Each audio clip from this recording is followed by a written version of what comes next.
You don't have to read this, but I hope that you do. By David Guy.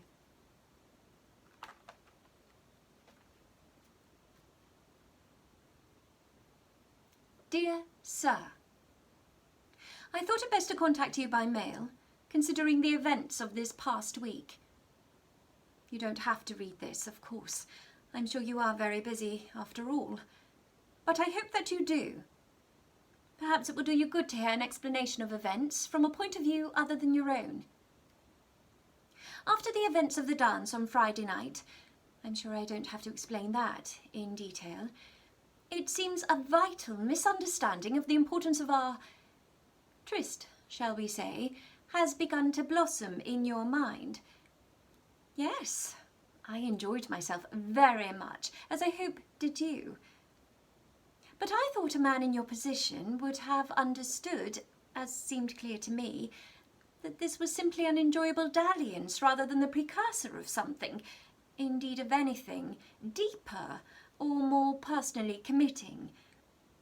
Now, it is possible that this misunderstanding arose from the manner of my departure, which I admit was in haste and taken without the necessary politeness which such occasions surely warrant.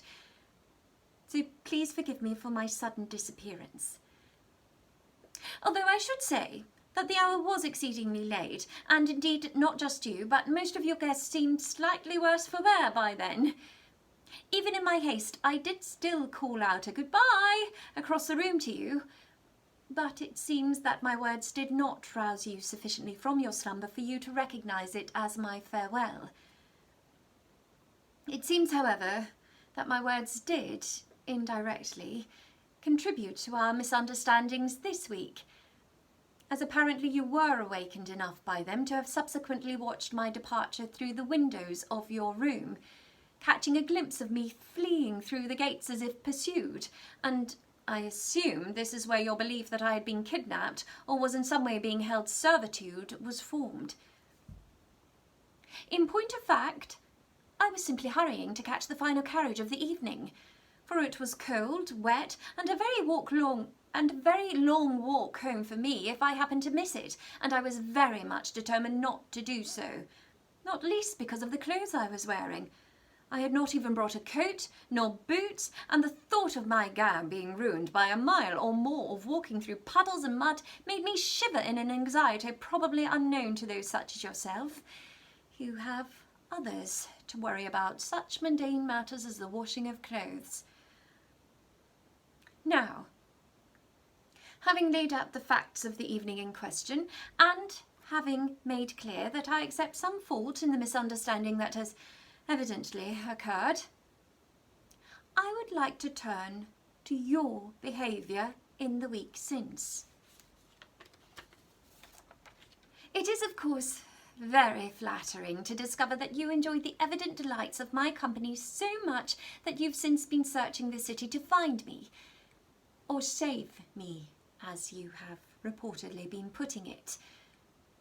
But that does not give you the right to barge uninvited into my home, insult my mother, accost my sisters, and accuse all and sundry of God knows what crimes and misdemeanours against me, an innocent, as you kindly put it, although innocent of what I do not know. My mother has been in tears ever since, and is simply inconsolable. To have someone of your power and standing insult her so brazenly and with so little foundation was deeply upsetting for a woman of her years and long avowed patriotism, and was, I believe, genuinely shocking to her on a spiritual level.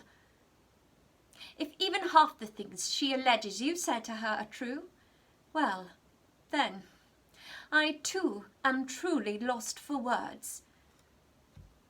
At least, if I'm to search for small mercies, with my mother you were merely verbally abusive. Yet, in your overzealous attempt to save me from my own family, you inflicted, beyond the spiteful insults towards their appearance, such grievous injuries on my two sisters that I fear it will be months before they can walk again. I have never seen wounds of such severity inflicted outside of a war.